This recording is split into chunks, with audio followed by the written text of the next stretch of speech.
Hi. Hi.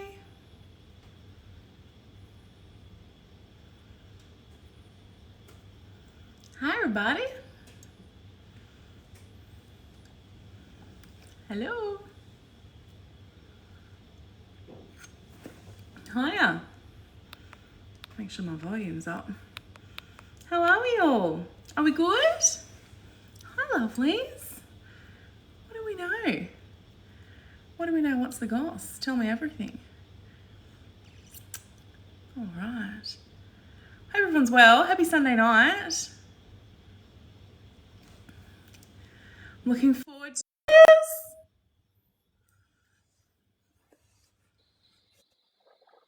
Hello. Well, hello. Hi, I can hear you, Giles. I can't see you, Giles. Oh, here we go. Okay, okay. Oh, there you go. Hey. How are you? I'm good, darling. How are you? Cheers. Oh, cheers. How's things? Yeah, I'm doing pretty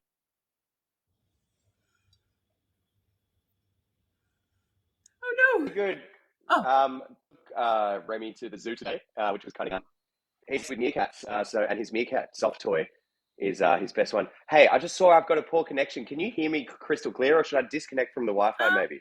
See how the data it's a bit goes. better now. It was a little bit scatty before when you first come on, but it seems okay now. All right. The power of live. Um, Yes, we love it. okay. Praying for Vodafone to work. Okay. As long as it's not awful. How's that? Can, well, here we go. Anyway, yes, took Remy to the zoo. It was very bloody cute. He is obsessed with his meerkat soft toy, so we were pretty excited about the meerkats, and then got there, and it was such a hot day. We went to the one in Western Sydney, and then Yep. yeah, so the meerkats, all the animals were pretty much just hiding from the heat and the sun. But hey, he had a fun day. That's How's your good. day been? Yeah, it's good. It's good. It's been a bit hectic. We got home and we got no water, so we're in the process of organising that. So that's been fun. But other than that, life's good. Awesome. Bloody Got a oath. little tank water. Bloody tank water. Yeah, 100%. Yeah, it's many cuppers today, that's for sure. Well, thank you for being here. I really appreciate you being part of my little project, and um, yeah, it means a lot. So thank you. So welcome to the Jennnnaaayy show. Hey, hey, thanks for having me on. It's good to be here. I'm a big, to anyone watching, I'm a big fan of Jennnnaaayy.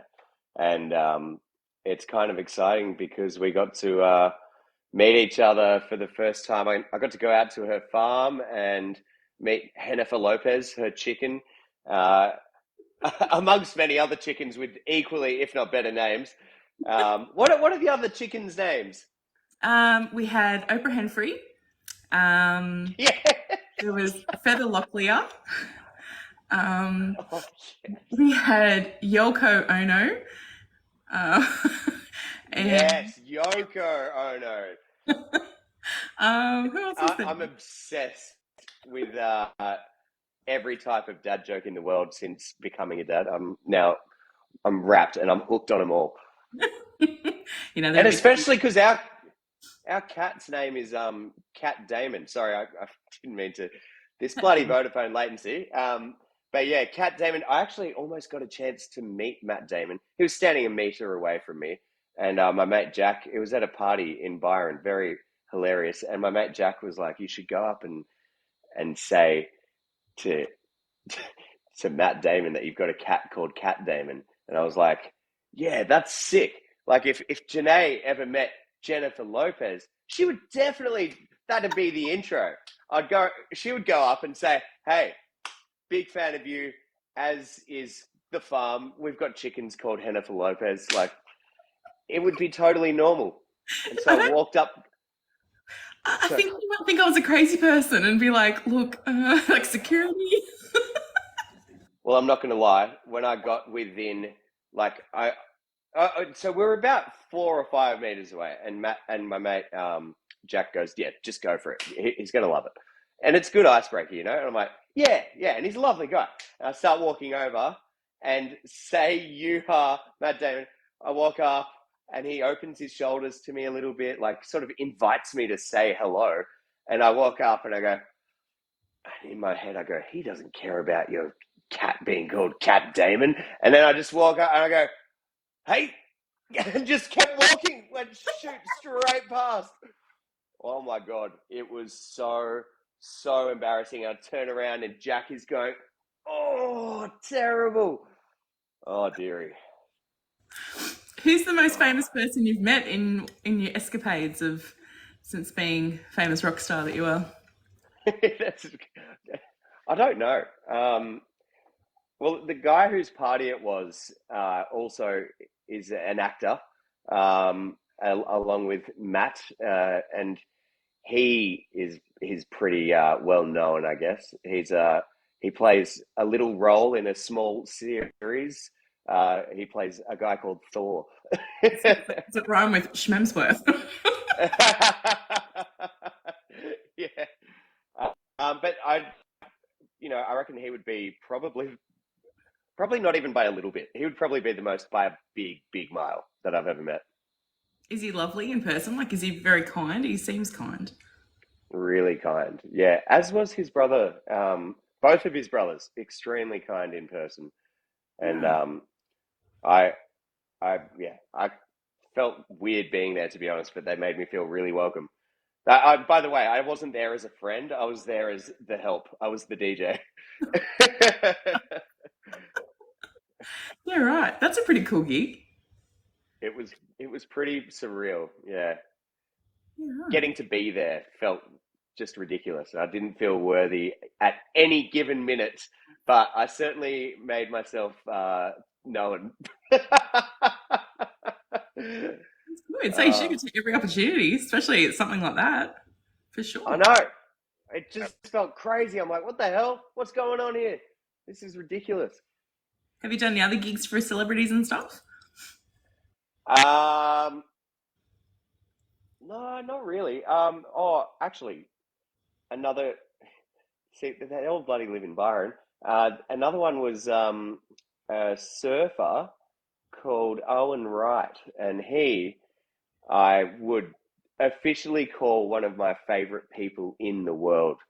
Uh, After meeting him I'd met him a few weeks before that, and I just instantly got along. And he just has, it's one of those people who I really can describe as one of maybe only like 4 or 5 people I've ever met, like in the duration of my life, that I can say for sure just thinks happy thoughts.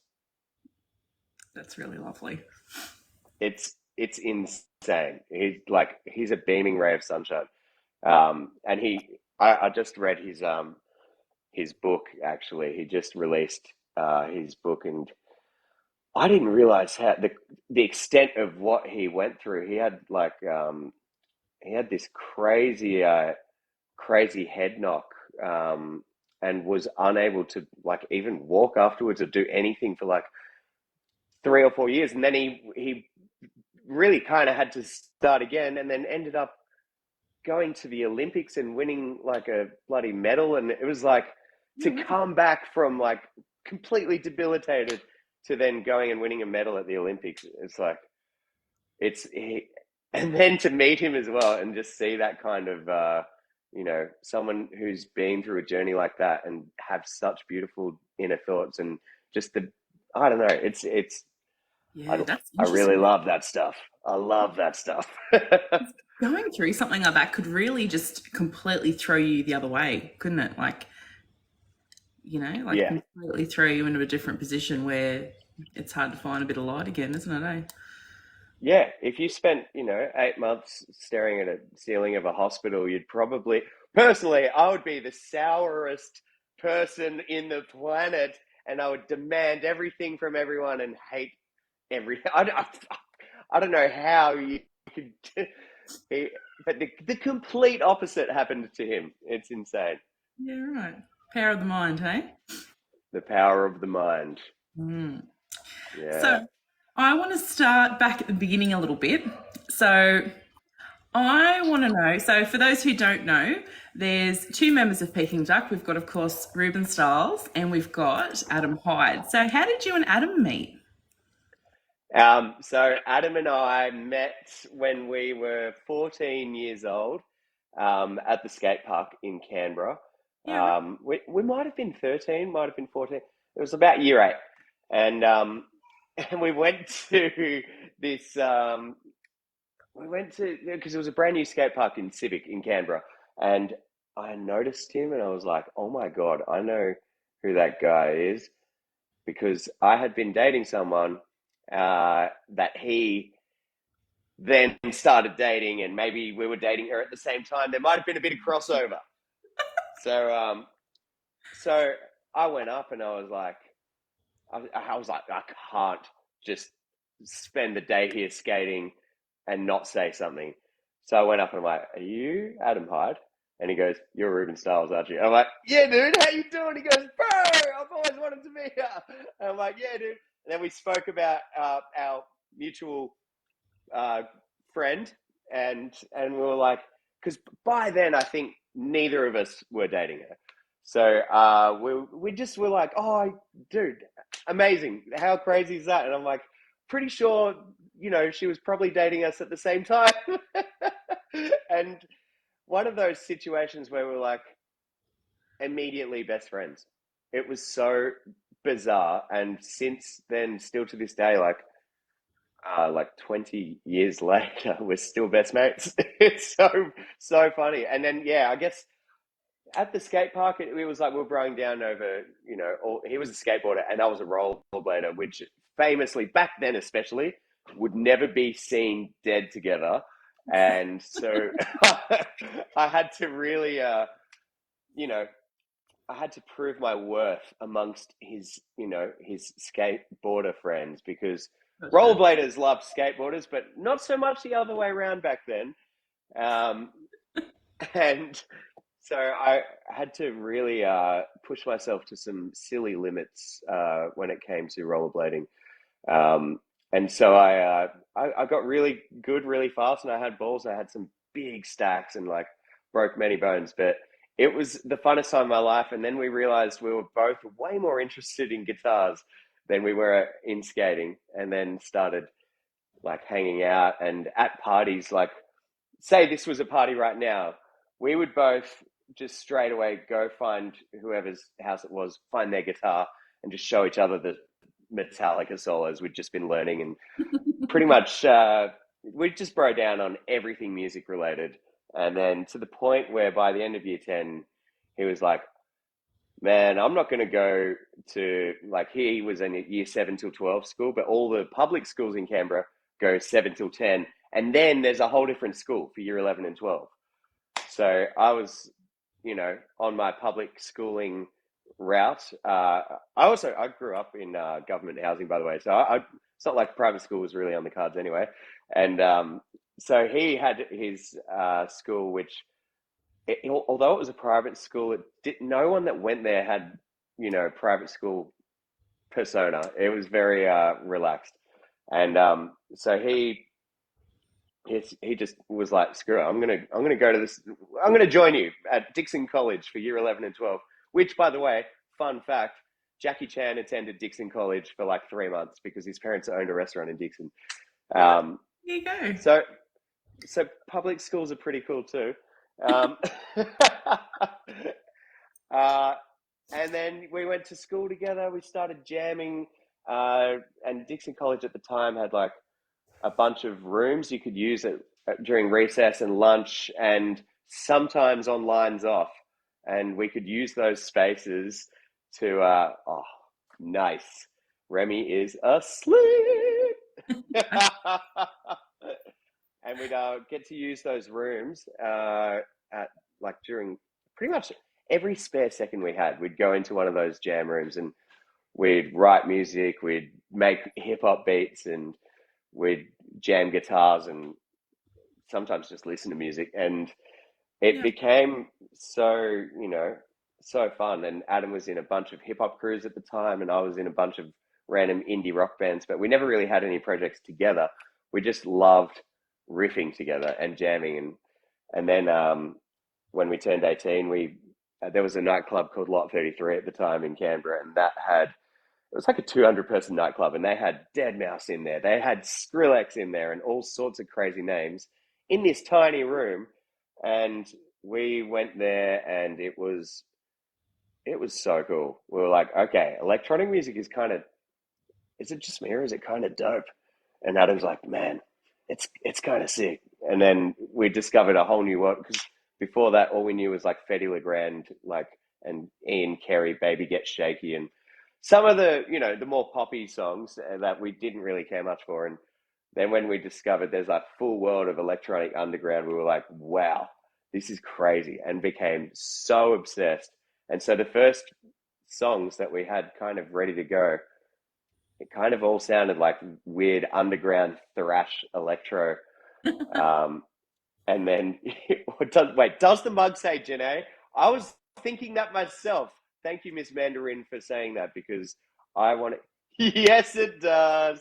I did send you one. Hopefully, Australia Post of it'll find its way to you. That's right. Because I remember you saying it. There was something coming in the post, and I don't know what happened. Maybe I had to pick it up from the post. I'm so bad. Yeah, your card in your letterbox. It's fine. If Yeah. they lose it, I'll send you another one. It's fine. I got you. Okay. Well, they won't lose it, I'm sure. Oh, damn it. Well, look, I'm gonna just toot my own horn here. I made this mug, which Did was kind of you? fun. Yeah. Anyway, that's Was it one like of a pottery class, like Ghost? Like, was it very like the movie? yeah. It was like private tuition pottery that my wife and I did just Oh, so with. that was totally Ghost. Yeah, no. You and Evie I totally would have been recreating that scene. oh, I literally just caught on. Wow. Yeah, yeah, yeah. It was that. Oh yeah. And cheers to Yeah, it was. that. um, And that is how Remy was conceived. and that is how Remy came to be. Just another perfect addition to the family tree. So, staying on early days, tell me about Rubicon. Oh wow, that's interesting. Yeah, Rubicon. I was in a indie band before, which was really fun, and we got to do a lot of gigs around Australia. And back then, like iTunes wasn't even really a thing, so all we did was make our own CDs and sell them at gigs. So that was the only way you could find our music is if you found someone with a CD, because none of us have gone, oh, let's go upload it, because even though that would be so easy, it still hasn't happened yet. So keeping it very rare, making the value of the CD. Gotcha. Um, yeah, it's all marketing, it's all tactics. But Rubicon was a band of brothers. They still play together in a band called Slow Turismo in Canberra, and they're in a beautiful cafe all together. These three brothers, the Conways, they have a cafe called Gang Gang in Downer. So sneaky plug for the boys there. If anyone's in Canberra, go to Gang Gang Cafe. They throw on gigs as well in the evenings, and then in the mornings it's breakfast and coffees, and sometimes live music too. But yeah, it was a beautiful time. Got to experience them songwriting lots and having a really strong work ethic when it came to practice, and that is something which most people don't really think about. And then it's like, oh, it's gig time, so they'd practice furiously in the lead up to a gig. These guys would just be like, let's not make life stressful. Let's just always practice like twice a week, and only for an hour. And it's like, and when gigs come, it's like you don't have to have a crazy 3 days of intensive rehearsals leading up to it. But yeah, anyway, Rubicon, very fun. We won the National Campus Band competition in God knows what year, but it was pretty cool. We got to record at Sony Studios afterwards, and spent heaps of time in Sydney. Like they had a studio called Big Jesus Burger Studios back in the day. So seeing lots of cool industry trade secrets, which back then everything was a secret. Nowadays, if you want to learn to make a song, it will take you, I reckon, an hour of watching YouTube before Mm. you could probably pretty easily make a song. Um, Yeah, and I right. think with ChatGPT now, I mean, you could probably just punch in, "Hey, give me lyrics about a boy with his heart broken," and do it in the style of Bob Dylan, and then ChatGPT will probably make you a song in, or at least all the lyrics in about, I don't know, 4 or 5 seconds, and then the rest of the song you could probably make um, pretty quickly by just saying, there's AI where you can just say, "Hey, send out some chords in this tempo, and then in this sound," and then you can, as well with drums. There's like on Splice, there's it's a sampler. You can just get whatever drums you want, pretty much. It's so easy now. I, you know what? A whole hour to make a song, I don't reckon, and you could probably learn how to make a song in half an hour now. Where Yeah. back then it was so many trade secrets. It was years of like getting your head around all these new tools and ways to do things, and to record it was already, that in itself was crazy. You had to go to a studio and spend, half your year's wage uh, to get there. And lucky there was four of you chipping in for it. And yeah, it was such a crazy and exciting time. Um, and I think, music would never mean as much to me as it does now. And because of just knowing and being in the Rubicon days of like, well, this is crazy. And then, as I progressed and as time progressed, I got deeply involved in computer music, which was still pretty cool and raw back in like 2010, or 2009. And then, and like you still had to buy computer music magazines to get the tips on how to do little tricks. And you still had to invest a lot of time. So, yeah, I think it's just so crazy right now. The world is bloody crazy. Isn't it? Like just Yeah. like you said, you can do stuff like that so quickly. Whereas, and even just for you to get like the insider tips and tricks in the early days would have helped with. I'm assuming would have helped with like when Duck formed and everything, and getting into the bits and pieces by sort of knowing. And you would have picked up a few contacts and stuff. Would you? Would that have does that sort of help, or is because it was a different sort of Yeah. time? It was a different. I think more than anything, it was just, it just gave you that hunger to be on the pulse with the, and I wouldn't even say the Australian music scene, but like the music scene in Canberra, which, because back then there was, and then there was a music scene in Melbourne that was totally different. And like, better yet, in Melbourne alone, there was so many different scenes of music. There was the indie rock kids, and then there was the dance music kids, like that were doing like underground club stuff, and then there's, I guess, always been, the metal scene and stuff like that as well. But it was so cool getting to, be involved and understand and learn about the scene in each city. And it Yeah. was so, and yeah, so you got to meet people and see them progress, because everyone started like dipping their toes in different genres and doing different things. And yeah, it was a crazy exciting time. Yeah, cool. That's so cool. So, what's the vibe like when you go to? Because you guys go to the States sometimes and do recording and stuff over there, don't you? Like, what's the vibe like recording in Australia versus in America? Yeah, in Australia, I'd say like recording in Australia is, I guess the main difference is oh, poor Remy, struggling to go down tonight. Yeah, I'd say oh, fair enough. His parents, they deserve a challenge. Yeah, I guess in America, I don't know, in Nashville especially, Everyone is so insanely good at singing. Like in Australia, everyone's like, yeah, sweet. Everyone's so good at producing. Where in Nashville, it's still very bare bones. Like you got to be good at your instrument and your voice.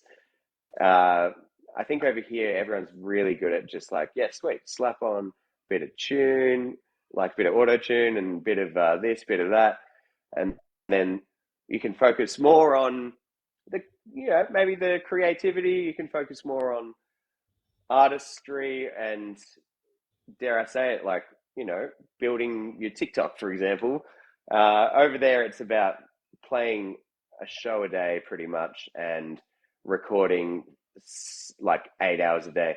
Like, Nashville musicians are insane. I've never seen guitar players like that. I've never seen singers like that.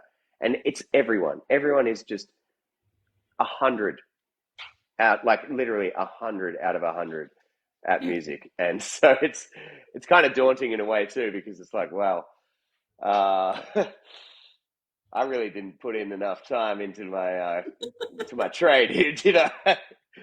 But I'm not gonna try pretend I'm a crazy singer or guitarist. I'm a producer and throw parties and have fun. So um, I found my lane.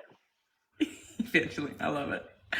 So, um, who did you enjoy collaborating with the most on Peking Duck? So because you guys are doing the Oh like my God, music stuff. Tyson, you just made me piss myself laughing. Oh, there's some weird comments on here. Sorry, yes, I should not draw attention to that at all. That's all the beautiful comments that deserve all the attention, and then I'm like, oh my God. Yeah, Anyway, that's right. um, yeah. So sorry, can you ask that one one more time? So do you guys sing the vocals on any of your stuff with Peking Duck, or is it more so that you have someone else come in and do the vocals? So for Wasted, that's Adam on the verse and I'm on the chorus. Right. Um, so and that's not a single vocal of me on the chorus. I've stacked about 200 of me just doing a falsetto, um, where Adam is just like, that's as Adam as it gets, like on that verse. But yeah, a lot of our demos start with us singing so that we can get someone to then re-sing it. And I guess I don't know, it also adds to the party when it's a Peking Duck party, having lots of different vocalists involved and lots of, it means when we throw a show, if, I don't know, for example, in London, I think last time we played London, there was about, because so many friends live there, like we did a show and had like, I think it was like 12 guest vocalists throughout the show come in and out, and ended up being, what felt like Peking Duck is meant to be about. It's like just, it's a party and everyone's invited. Your recent Sydney show was like the definition of a party. Like it's it was so much fun, and just the vibe the whole time didn't stop, and it was just constant. And you look around, everyone around was just having the same amazing time. Like it's just such your shows are such a vibe, honestly. Like you guys should be so proud of yourselves because you do such an awesome job making sure that the crowd is just fully engaged all the time, and it's you're not just up there to play, like you really involve everybody and you can just feel it, and it's so good. Well, that's the best. Thank you so much, by the way. That is the nicest review ever, because that's all we've ever wanted to do. Like, we want it to be, all the music that we release shouldn't be about listening to live in the flesh. Sorry, it shouldn't be about listening to in the car, for example. All our music is made for our live shows so that it's a party and everyone is just having fun. And I guess that's kind of what, the number one thing is, like, it's good to test the song, like maybe on your AirPods, in the gym, in the car is a pretty good test as well. Maybe in the Uber, because then you've got a full random sitting in front of you and you get to hear it from their perspective in a way, because you're like, ooh, oh, because this guy doesn't even really care about dance music, probably. And so you get to really hear it from a new perspective. Like, is this cool? And you don't know sometimes unless you play it to randoms. And I guess the best test of all, though, and the most important test is the gig test. Yeah. Is play the new song at the gig, feel it, see how it goes, and if it feels right at the gig, that's all that matters. I remember hearing Fall at Your Feet when you did that at the gig, and I was just like, this has just changed. This has just sent this song was already great, but it's just sent it to like 100. Like it was like, yeah, I just remember going, oh my God, I don't know. It just makes you feel, it really makes you feel something, honestly. To have a classic song like that, and even like Fall at Your Feet when you did that with Darren Hayes, like it's not only has it Oh, with exposed, I Want You. I Want You, sorry, yeah. So even like to expose that one to a whole new audience who weren't around in the 90s, or 2000s when all that was going off, but to put to put your vibe on it and your spin, and it's just almost a way to introduce people to you guys. I don't know. It's just the way that you have done it. It's epic. Like hearing it on the radio. I remember the first time I heard it on the radio. I was so fucking proud. I was like, oh my God, Peking Duk, Oh, like on mainstream radio with that kind of stuff. And it was just so, yeah. I'm just so proud of you. It's do you beautiful. know what's crazy? We just got the an ACRA award, which it doesn't normally get given to musicians. It's the Australian Commercial Radio Awards. It's just meant to be for radio presenters and producers and radio networks and teams. And we got asked to attend the ACRAs this year because that song turns out was the most played song in Australia on commercial radio this year Wow. by by Australians. I must. I've got to put that in there because "Flowers" Miley Cyrus was also a song this year. But yeah, it was the most played Aussie song on Australian commercial radio, and that in itself, like, what the hell? How did that even happen? That's what I mean. You merge a classic like that and your music together, and look what you can do. It's amazing. Well Well, done. yeah, I mean, to follow that up with "Fall at Your Feet," it kind of like "Fall at Your Feet" was a Triple J like a version, and so I guess it's pretty funny because we'd never even done a single cover until "I Want You," and then followed it up straight away with "Fall at Your Feet." So, uh, we're entering the phase of being a cover band, and g'day, g'day. But no, that is the end of our covers days, I'm sure. But God, it was such. I think like I've just been a Savage Garden fan forever, and I think doing "I Want You" and getting to record Darren in Santa Monica and hang out with him for the evening, like that's like one of the greatest things I'd say ever happened in my life. I think he is just the greatest. And I grew up with like Savage Garden posters all over my wall. That's so embarrassing to say. Not But I did. I had like, uh, I was obsessed with Savage Garden. And when I first got my first ever, whatever, $5 pocket money for the month as a kid, I bought "I Want You" the single because I loved it on Rage and on Video Hits, and I wanted it. And it came in like a cardboard single cover, and I got to. And Darren, by the way, uh, I was telling him that I was like, yeah, the first like $6 I ever got to spend was on "I Want You" the single, and it had like a B-side song which I can't remember, and he's like. Yeah, I don't think we even put the B side up on like streaming services. Only "I Want You's there." yeah. And yeah, so crazy. And I was like, yeah, it had like a cardboard case. And he goes, yeah. And I was like, wait, tell me, what do you mean? And he's like, I got to the CD store and and he remembered it being the worst moment because he walked into the CD store and all the other CDs had plastic covers. you know, the classic CD cover, they were plastic, and his was cardboard. And back then, we didn't know how bad plastic was. He thought he felt he'd been so ripped off by the record label that they did a cheap cardboard cover. Yeah, right. When nowadays a cardboard cover is 10 times sexier than a plastic cover. Yeah. Uh, it's so funny. And he said, like, it was like the moment of, all their opportunities had come crushing down because who would buy a cardboard cover? Anyway, turns out Australia didn't care about what the cover was because the song Win. That is one of the ended music. up, it was one of the biggest songs of all time. And then, yeah, Savage Garden became the biggest Australian uh, band out after AC/DC. They outsold every Australian band in history except for AC/DC. Bullshit. Yeah, right. Because they were No huge in shit. America. So big in America. Every song of theirs went like 5 times platinum in like Korea and bloody France. Like they were globally massive. Yeah, right. I saw So them in crazy. concert when I was in, I think it was 90, might have been 99 or 2000. I remember going with some of my friends and we went to Sydney and saw them play. It might have been Newcastle actually. And I just remember the lights and it was just such a stage production. It was such a good show. And it was just, yeah, really, really Yeah. the best concerts I remember going to.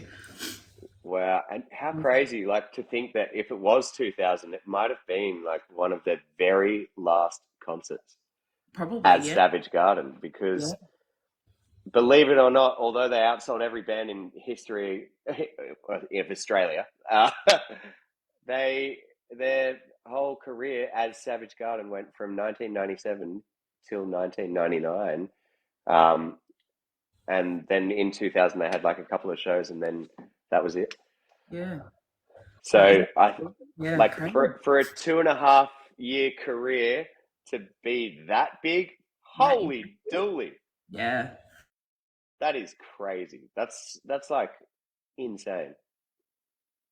It's a real piece of history. Yeah, right. Tell me about working with Daniel Johns because you guys worked on a song with him called Cocaine Killer, and you just recently had a number one with that. And I think Silverchair got me through so much high school, and they were between them and Pearl Jam, they are my number ones. And yeah, so what was that like? Yeah, they were also. I think my first fully fledged album that I bought was a Silverchair record as well. So big Yeah, Frog moment. was my Yeah, I think mine was the one after Frog, the one with freak show. Freak, Yeah, Freak Show. That was a good album too. the Freak Show. Cemetery and all that. Yeah, Yeah. so crazy. Yeah, that also was pretty crazy. I remember the getting the offer to go and get in the studio with Daniel. His brother actually reached out to us, Heath, and said, "Hey, do you boys want to go work with Daniel up in Newcastle for a couple of days? He's got a couple of spare bedrooms." And we're like, "Yeah, wait, is this like a joke? Like, are you kidding?" This was in like 2015, I think. And I was like, Okay. what's going on here? This something doesn't check out. Like, what? Like the world's biggest, like most iconic dude ever from Australia, and they want us to. I mean, maybe in my mind that's what he was. Maybe not in the rest of Australia, but I'd say a lot of people agree with me. Uh, I adore him. I adore him. I love him. I think he's fabulous. He's somebody I would love to meet. he's like one of those people who has a gift you can't teach.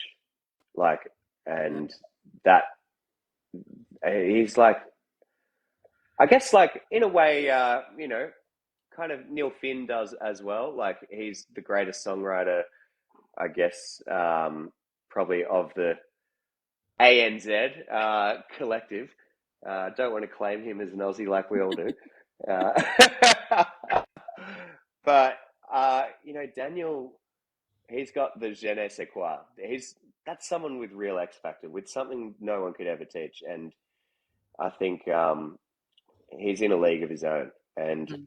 to experience him writing in the flesh and like writing music, we were like, okay, wait, we're going to get to go make music with this guy? Like, what? So we did. We went and we drove to Newcastle, stayed at his house for 2 nights. Um, we got very merry. Had a few red wines whilst making the music, and got a little bit. So, it was cool seeing. It was so incredible seeing someone that could not only come up with melody ideas, um, but also inject just without thinking crazy thought provoking lyrics into the melodies as it's happening in front of you. I've never seen anything like that in my life, and I Oh, don't know if I ever will. He's the most gifted artist I think I will ever work with, and yeah, to be able to get onto his album with one of the songs that we did with him was pretty special to us.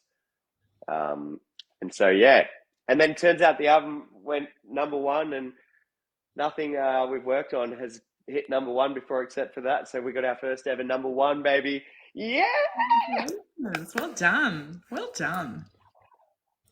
Good yeah. job. I I'm just still so in shock, like to have witnessed in the flesh someone as gifted as him. It's so incredible. You're right. That's cool. That's really cool. And So, it's crazy his story as well. Like he's a roller coaster, and I think you know I love a good roller coaster. experience what they did at such a young age, like it's Yeah, like that was a lot of fame very, very quickly. wasn't it? Yeah, Absolutely. that's like imagine that like not having time to get schooled at school because you're touring the world from the age of 13. Like Unreal, isn't it? Just so much insane. talent. That's just ridiculous. But no, yeah, no, I think there wasn't many people on my school that weren't massive fans. Like I think that it was just it was almost Silverchair. I think were Australia's Nirvana, and like I just think it gave us and probably for us because I went to school at Lochinvar, so Newcastle's only half an hour away. I think for so many of us in the Hunter Valley, we sort of felt a connection to them because they were from where we were from, and Yeah, I think that's why they were so beloved. I know at my school anyway. I just think it was you felt like you had a little connection. Oh, they go to that beach and we've been there. You know what I mean? Like it was just this yeah. vibe. I think, but yeah.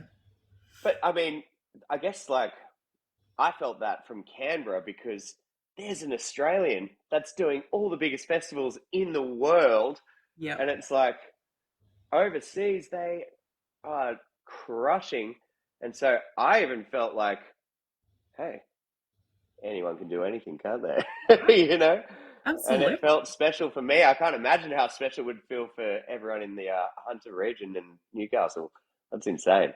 Yeah, no, they definitely had quite the reach, and yeah, no, it's just it changed a lot of, I don't know, it changed a lot of us. I think it was just yeah, I don't know, it's hard. You know what it let us know? It let us all know that you can be a successful musician not from Perth.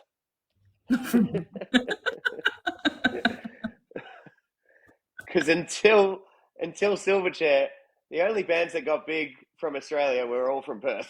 The true fact. Yeah, right. I mean, like AC/DC and In Excess, at least. Well, they're from Perth. I didn't know that. Yeah, Yeah, wow. Huh, there you go. You learn yeah, something. hilarious. The tradition continues. Think about like Tame Impala. That's like, Oh, yeah, wow. What is yeah, it? What's in the water something. over there? What is in the water? Hey, what's in their mug? Yeah, What's that's in your right. mug, Perth? Give us a drop. Just send us a drop, please. I'm really good at checking the mailbox. Send me a, as you know. Oh, dearie. So, talk to us about yoga because Yep, so you're on the yoga account tonight. So, if you're not already, duck over and follow Rubes on that. So, yoga yep. is your side project. You and Adam both have something each. He's got Kelly Holiday and you've got yoga. Talk to us about yoga and what it means to you, why you have gone down this path, I suppose, and Interested to hear about it. Yeah. Well, I guess yoga came about because I'd been making songs with Adzi for Duck, forever, and we'd make north of 150 songs a year and release about two of them. So it that in itself started to get a little bit hard, getting fully motivated to go to the studio because you're like, all right, let's go make a Peking Duck smash, knowing that there was, it was going to be 99% chance it's going to live in song heaven, like the other 99% of songs you make. Just felt like, all right, sweet. So how do we make it really, really good? And then you'd start stressing before you got there, and it never really. I mean, what we did in like 2013 and 2014 felt really like fun, and we're just these two idiots that don't know what we're doing, and we're just like in the studio going, "Whoa, what happened? Listen to this!" And then we reverse it, and we go, "Whoa, what just happened there, dude? That was sick." We're just having so much fun making music, and then after I think I went, I don't know, 5 times platinum in Australia. Then Take Me Over went like 4 times platinum, the song after High, and we're like, I guess we've got to keep this kind of hot streak going, and then Momentum. that put Yeah. yeah, keep the momentum going. Don't let this stop. And so the pressure was on every single time we were in the studio. It's like, let's not fuck this up. And so I'm like, oh God, it was hard and genuinely really took its toll mentally. And I think we'd just, and as well as you'd make so many songs a year knowing most of them won't come out. And I think I'd been wanting to for Hmm. years just have like another outlet for just getting weird and wonderful in the studio where I'm not, chasing prior successes perhaps, but just with a blank canvas to just get weird. And so I think it's something I really wanted to do. And then I got an email from Adam um, saying, "Hey, I'm thinking of doing this. Uh, what do you think?" And it was so cute because we never email each other. But his email had a bunch of songs on it. And then I replied instantly with an email with another bunch of songs. I'm like, dude, I'm thinking of doing this. And then we were just like, oh, God, how beautiful. Like, how long did we think about that without saying it? Because it was kind of like, we don't want to do something not together, but at Yeah. the same time, we both just want to have, Like you said, another we just creative outlet, something that you can both, something that might not suit Duck, but is something that you still want to put out there. exactly. And just to make, getting weird in the studio super fun again. I Mhm. think I think by 2018, we'd bought a bar in Melbourne, and we had written a kids book, which I love both the bar and the kids book, um, and I always will. But we were starting to focus on extracurricular, non-music things, which is great. It's good to be multifaceted, but I think what it did is it just got me really excited about music again. And so with the new project, I had heaps of songs, and then I wanted to, make a project which is, of course, about having fun, and partying and getting together and, letting your hair down and not taking yourself seriously. But I also wanted the project to, you know, be a little bit about, let's work through the harder things as well. Mhm. Like, and that's where I came up with the name. Uh, Yoga with the dots is an acronym Mhm. for You're Only Great Always. Um, Beautiful. and it was like, I think it was like something about, in my head, I was something like, oh, you're bloody great always, or something like that. And then I was like, why BG? I'm like, oh, well, it'd be sick if it was like you could just say it. And so I was just like, why OGA? I was like, you're obviously great always. You're only great always. Done. And that's how that came up. I was like, all right, I just wanted to be like a really beautiful message that someone can every single time they see the project name, just get that little instant reminder that you are bloody great always. And because yeah, when I lost, by the way, lost the best mate when I was 17 to depression, and I'd always been after that, I guess, a big advocate for fundraisers for Beyond Blue, and just like getting behind like mental health organizations, and that's what I really really wanted to do, but I didn't really know how. And I think when given the opportunity to have a fresh canvas musical project that's not Peking Duck, which Peking Duck is full of great charity things, and always has been. Like we've made heaps of teas and raised probably hundreds of thousands for charities in the last 10 years of Duck. But I think I just wanted yoga to be like a really mental health focused project, where it's about letting your hair down, not taking yourself seriously, and having fun, but it's also about working through the harder things too.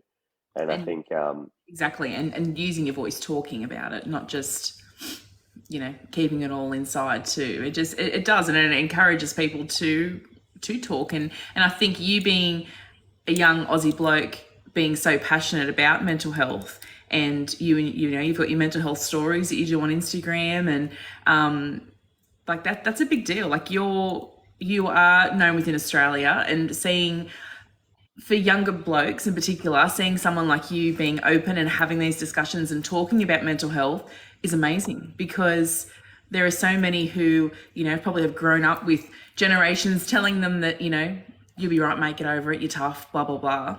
To actually be vulnerable and talk about stuff and be open is amazing. So hats off to you, because you're doing great things, Dylan. oh, thank you. Yeah, and that's it. We have such a unique culture in Australia where we're often feel like we should always just, harden up and push on and chin up, mate. You'll get through it. Or, like, I don't know. Even saying you'll get through it's beautiful. I love that. But like, it's just chin up, mate. No showing any sign of weakness. Not on my work side, mate. That's Like, right. there's just, I don't know. Toughen up and get There's over it was the vibe, wasn't it? yeah, Like, just toughen yeah. up, you're fine. Just keep it to yourself and move on. Like, Just go. Oh, someone's a bit sad, are they? Well, here's this. I'm going to go over to the cement mixer and you're going to drink a cup of concrete and right? harden the fuck up. And it's like, oi, whoa. Spoonful of concrete, mate. That was such a bloody, yeah. Oh, No, you're right, 100%. That was just the whole thing. Like, get over it, mate. There's nothing wrong with it. Stop being, blah blah blah. And yeah, no, it's. I'm very proud of you and the effort and the time you put into it. And going through something like what you did, losing a friend at such a young age, particularly when there was, I know you've talked before, there was no signs, there was nothing that would have yeah, alerted anybody to thinking that there was something wrong, just goes to show that, it's sometimes it's or majority of the time, it's probably the quiet ones that you don't notice. And yeah. that in itself is horrible too, that people feel like they can't say anything. That's it. Yeah. For it to be as invisible as it's like the scariest thought ever. And I think, if we, if everyone starts to make it less weird to be, I've even heard people, friends of mine, being like, "Hey, I'm out having fun. Let's not kill the vibe by talking about downer shit." It's like, yeah, of course, whatever. Like, you do you, but like, that's a big part of the problem. It's like, Americans and Europeans, can have a fun night out because they're celebrating and they're talking about hard things, and they're, you know, life can be hard, but how great is this? Like, it's always getting that balance. And in Australia, it's like, whoa, whoa, whoa, whoa, whoa, whoa, whoa. We're trying to have fun here, mate. What are you trying to do? Let's not Mm. invite him back. It's like, oh, yeah, there's a big, very Australian problem, I think. Right. And Interesting. I do feel like we're really bad at talking. And yeah, I think uh, there's only there's only a few legends such as yourself, which I personally can't thank you enough for what you're doing to the TikTok community and young people in Australia. And people all over Australia of all ages. It's what we need so much more than I'm sure you or I will ever know. Mm. It's I don't know. I think it still needs a lot of work, the conversations and how they happen, but we're further than we were a few years ago. Like I think every year it gets a little bit better and we're talking more, and but there's always something to be done. There's always conversations to be had, and it's always reminding people that, you know, there is light and it is there. I think the hardest part for people too is that it's like the saying, you can lead a horse to water, but you can't make him drink. And I think people, one, need to be ready in their own time, but at Yeah, the same instance, sometimes they just need a helping hand and they need that. And whether it comes in the form of a video that someone's scrolling through and they make them stop and they think, and it's but one little thing that might change their mindset, or it's listening to one of your songs or whatever it might be. There's something that just you hope that they take away from it, that is that first thing that makes them get up and take that first step to make that phone call, to, you know, change something within their lives that starts that positive flow, because it only takes one little thing, one little positive change a day or a week or something to completely alter, you know, your thought process and go, you know what, no, I'm going to do this for me. And that's the hardest part, is that first step. So by doing what we do and doing the videos and trying to reach out to people is hopefully is what keeps them, either one, keeps them going on the right path, or two, helps them make that first crucial step to improving their that's mental. so. I love that analogy so much. Like you can lead a horse to water, but you can't make him take a drink. But it's really important to lead them to water. You know, if they look thirsty. Wow, that's that is damn beautiful, and I just love I love everything about you. You're the damn best. You're a sweetheart. You are a sweetheart. So I want to I want to finish by talking about two things. One, cow tech. How did you come up with that? And it's like my most favorite thing. And and two, talk to us about Interstellar, because Interstellar is your new single that you've got out with Jimmy the Queen, which is such a vibe and it's such a summery vibe, and I love it. So first off, tell me about Caltech first.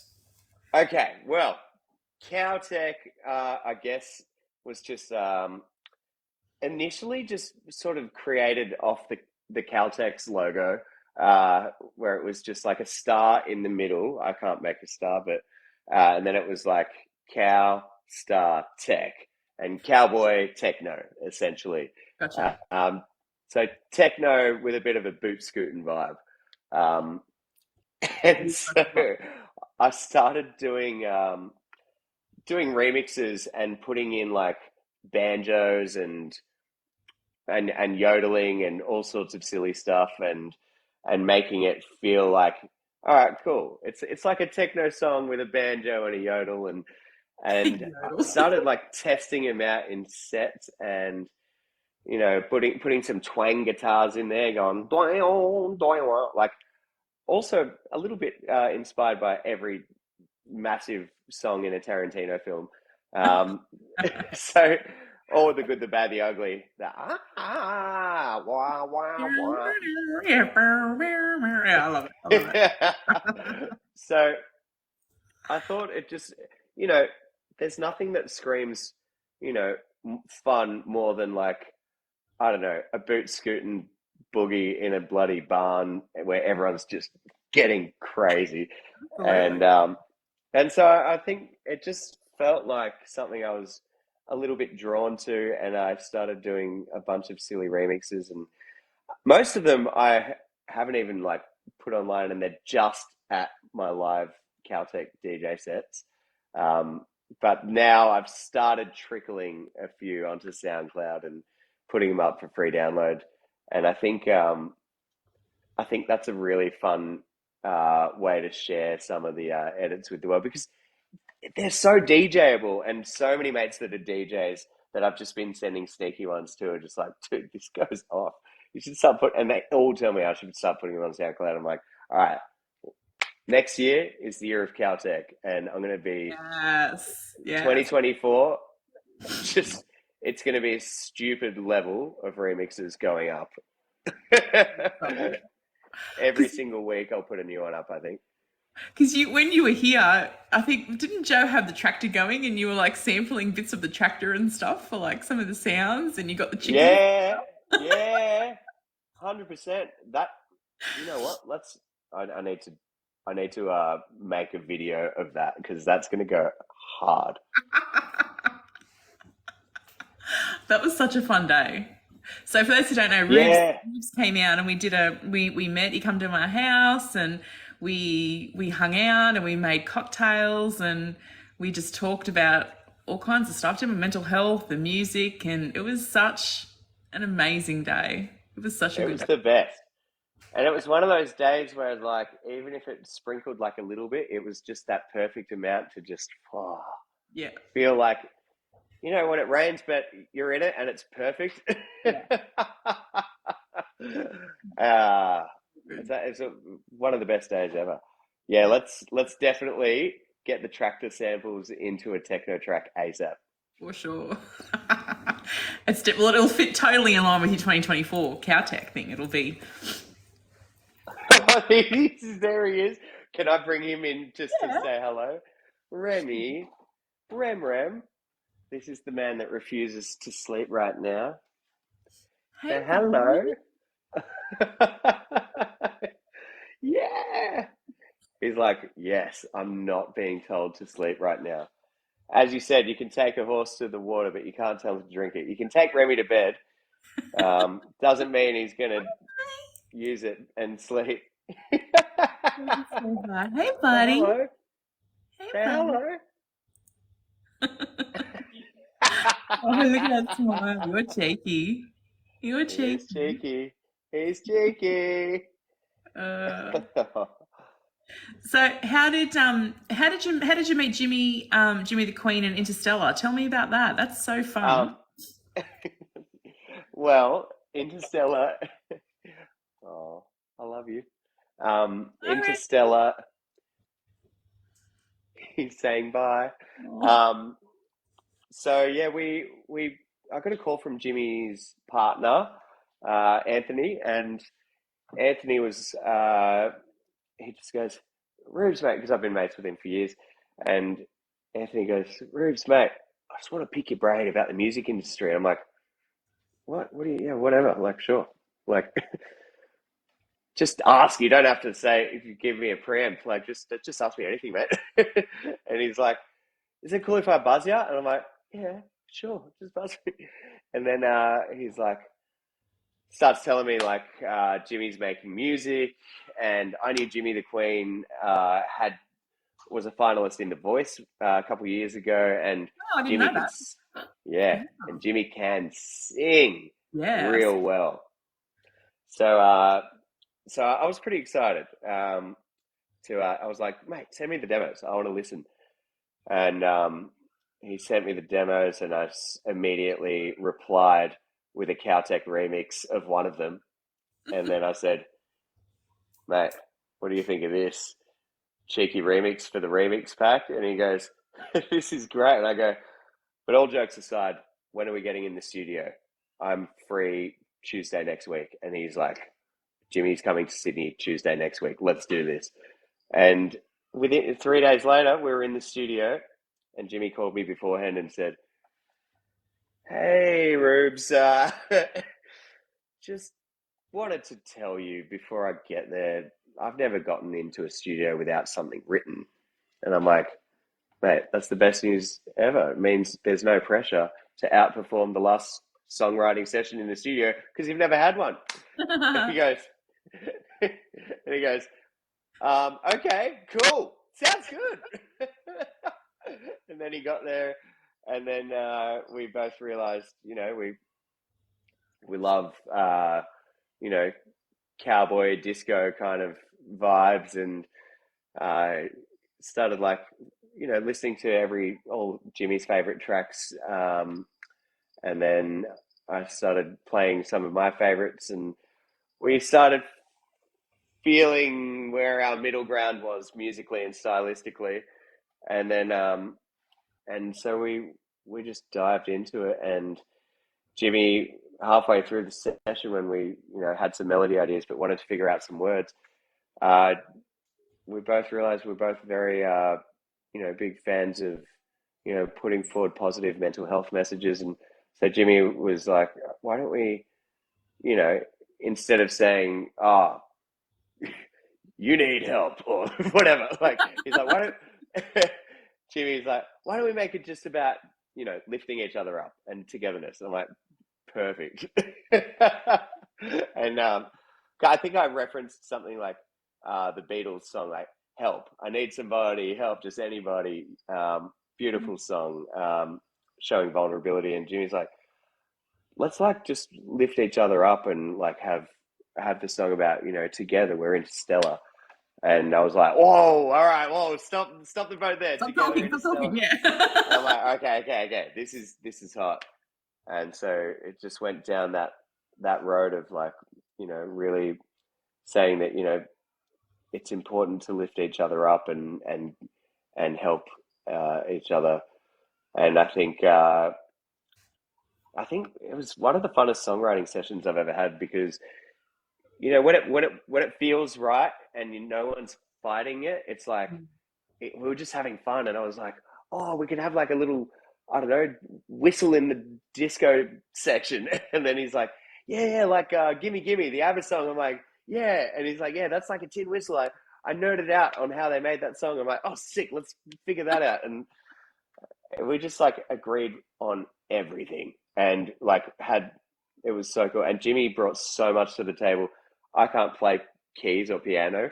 Well, I can, but I'd just slow down the song so I can record it and then speed it back up again, so that it sounds a little bit in time. Uh, Jimmy's like, no, just full speed, mate. Yeah, we're good. Send it, yeah. Yeah, Jimmy's a wizard. Uh, and then same with the vocal takes, like did like 2 or 3 takes, and it was just done. And we did the whole song in like, I think like 4 or 5 hours. Oh, wow. And then after that, after the day one, you might get to version 90 or version 95 or something like that. I think we released version 8. Like, Wow. it really didn't have any tweaks, really. This goes to show how much, yeah, it was just such a to be project, wasn't it? You both on that same Yeah, vibe. Yeah, I love that. we gelled like hell. Yeah. That's so cool. That's so cool. So, what's the Japan competition? Tell me about that, because that seems really cool. Well, so Jimmy and I, we've finally released Interstellar. I should have mentioned that before. We released it on World Mental Health Day and did a fundraiser that day. Such a good And party. It was such a good night. Thank you for Jennaaayy was inviting at me. the event, and we got to party and after party as well. We It was the did. best. It Yeah, was that was it. it was like, how do we end up at this pub? So so much fun. It was so fun.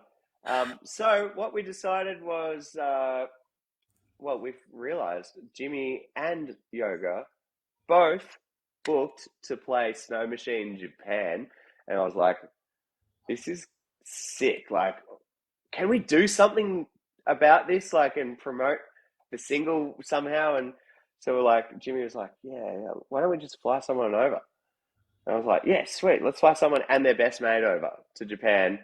Uh, and all they have to do is make a TikTok using Interstellar, Mhm. the official sound. And so we decided to put it up there, see how that goes. Lots of cool entries already, Awesome. and so if anyone watching lives near an Australian capital city and wants to go to Snow Machine Japan, by the way, Diplo's playing, and Jimmy the Queen and Yoga with the Dots. That's you're only great always, and we're going to be in Japan at the snow, and you're going to have you and your best mate getting flights and a com and lift tickets and double passes to Snow Machine. And all you got to do is make a TikTok and use the official sound for Interstellar and add hashtag Interstellar Japan. But if you search sounds and just look for Interstellar Jimmy the Queen, spelled Jimi, or Queen Kween, you'll find Interstellar very quickly. And just put up a TikTok and you could be on your way to Japan to come party with us and Diplo at the Snow in Hakuba. That is so cool. That is so cool. And if you've got a private account, you'll have to change it so that it can be seen. Because if you post a video on a private account, no one will be able to search the hashtag. So make sure if you're putting an entry in that you make sure that's all set to the correct. That it's a public post. Yes. Yep. Oh, gosh. Thank God you're here. I've been here too long. I'm part of the furniture now, Giles. Oh, bless you, Jen. I love you. I love you too, sweetheart. And thank you for being my friend, because you are amazing. And thank you for being here as part of my project, and just for being you and all the positivity and just beautiful vibes you send out to everybody. You are a beautiful human. I love you. Thanks so much for having me, and thanks for being you, and also thanks for being my mate too. Well, you have a wonderful week. Give Remy and Em a big hug for me, and good luck with everything. And I can't wait to see Caltech taking off in 2024. And yeah, it'll be watch this space with you, won't it? You're going to keep us all on our toes. Yeah. Oh, that was crazy timing. My AirPod just died. Well, Wow. you be good. Let's talk soon. And thanks again for being a part of this. Thank you. Thank you so much for having me. And thanks everyone that tuned in and dealt with me and my awfully nasal voice. Sound gorgeous, darling. Oh, well, big love to you. You too. Be good. Bye, honey. Bye. I don't know how to leave, to be honest. I'll sort you. Bye, darling. Okay, bye. Bye. Ah, that was so much fun. Thank you, everyone, for being here tonight. So lovely. How much fun was that? Oh, love Rubes. Hi, everybody. Thank you all for being here. I really appreciate it. Much love to everybody. So next week, my guest is country music singer Amber Lawrence. Looking forward to chatting with her and all things music and all of this. So be good. I love you all very much, and I will talk to you all very soon. So have a wonderful week. Stay classy. Be good. Love you. Bye.